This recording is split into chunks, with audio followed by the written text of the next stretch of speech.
so on Thursday, the New York Times reported that President Biden had approved a very highly classified nuclear strategic plan, one that reorients America's nuclear strategy with a focus on China.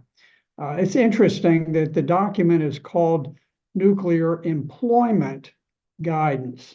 So there's no facade about deterrence or anything else. It's about employment. How do we use nuclear weapons against other countries? And they made a great deal about how secretive this was, that it's not something that is digitized. It's all just written out on paper. There are only a few copies of it. And then the way that the Pentagon does this is that the next thing it's leaked to the public. So it's all very, very orchestrated. But the Biden administration has alluded to it in two public speeches.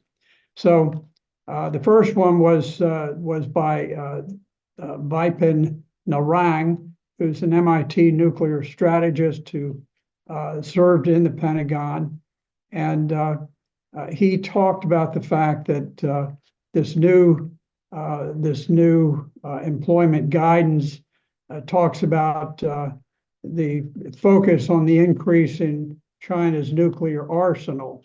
Now, keep in mind, China does not have a really large nuclear arsenal. The two big players in this are the United States and Russia. The U.S. is predominant, but Russia is right up there in a very high category.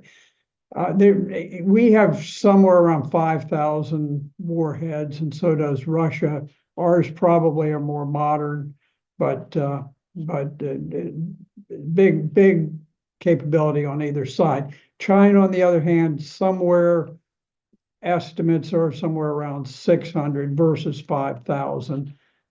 They are building their nuclear arsenal in response to the heightened tensions that really the United States has created with China. China hasn't created them with us.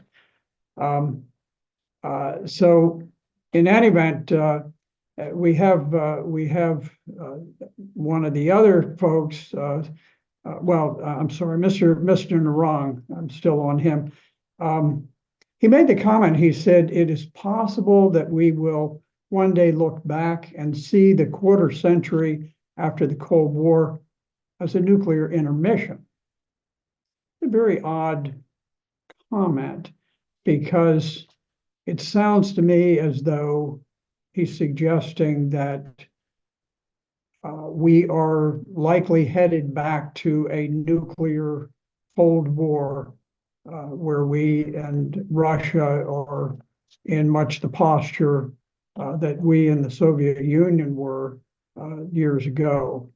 Very, very unfortunate. One of the great tragedies of our time that the nuclear genie seems to have been released from the bottle. The policy was also discussed by Pranay Vadi, who said that now this is the National Security Council's senior director for arms control and proliferation, and he says that the focus of it is an emphasis on the need to deter Russia, People's Republic of China, and North Korea simultaneously. So what the new nuclear employment guidance seems to be focused on is a nuclear world war that would involve those three players, and of course it would be all of the Western powers on the other side. The nuclear holocaust that would likely destroy a great portion of all of the civilized world.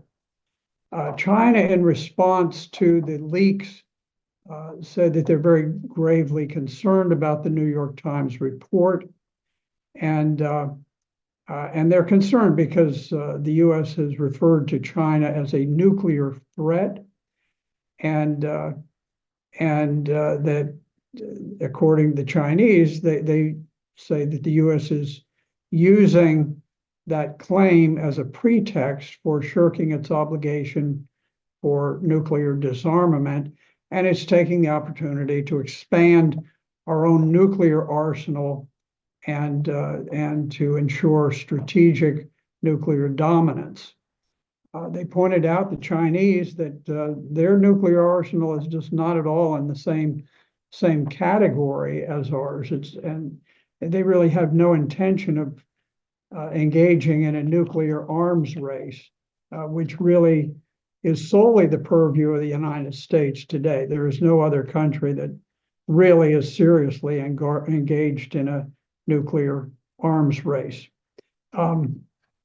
So that is where we stand right at this point. Now, it's unclear how much more threatening our nuclear doctrine can get than what it is today, because under present American nuclear doctrine, the President of the United States has unbridled authority to launch an unprovoked nuclear strike on anyone of his choosing. He can attack them for any reason, or essentially for very little reason at all. U.S. doctrine permits the president to launch a nuclear first strike. In other words, a sort of a surprise attack, or an American Pearl Harbor, if you will. Now, U.S. policy towards China has become mercilessly provocative. You can just go back to 2021, where the U.S. began conducting direct talks between Taiwan and the United States. This upset China very much because it breached the long-standing American one China policy. It was a policy with some vagueness, some nuance, but basically we recognized quietly that the People's Republic of China is the one government of all of China, including Taiwan.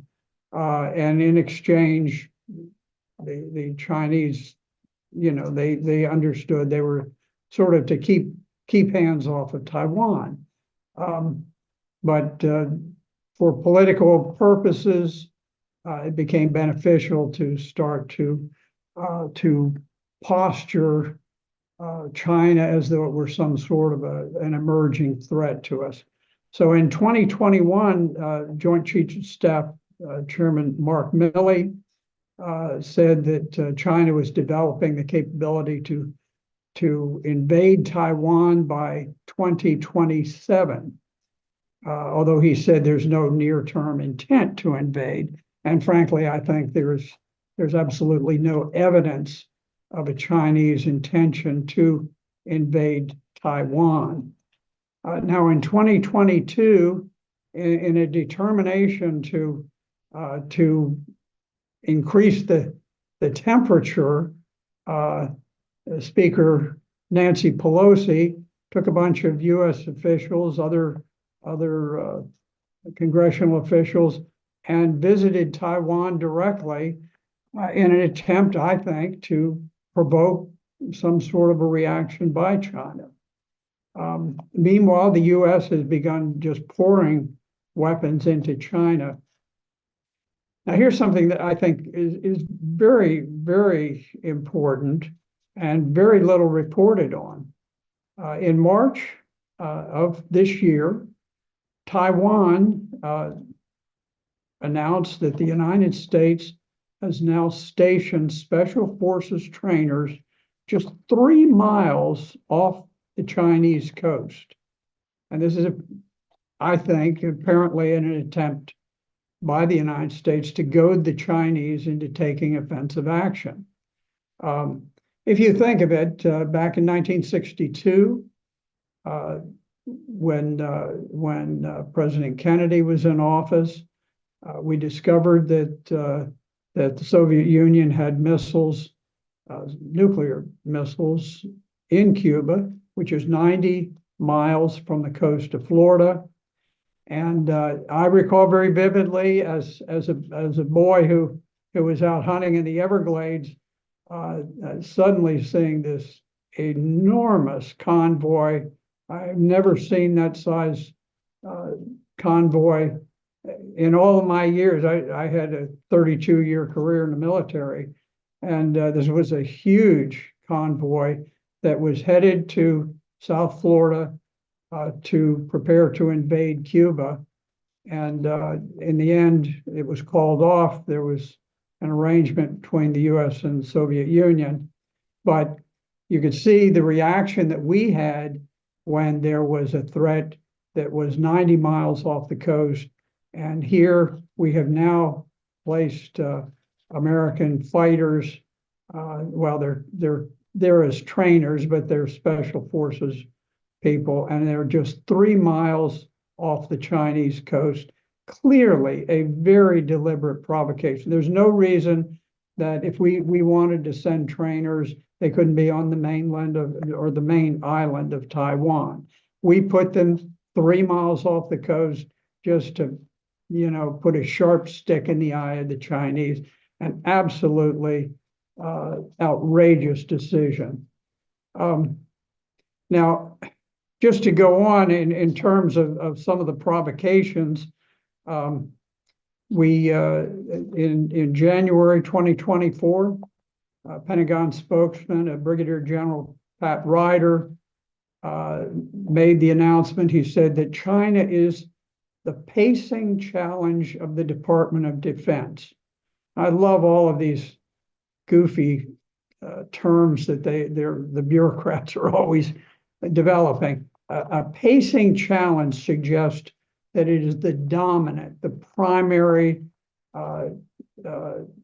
challenge, and that it is something that is imminent, that it's upon us. And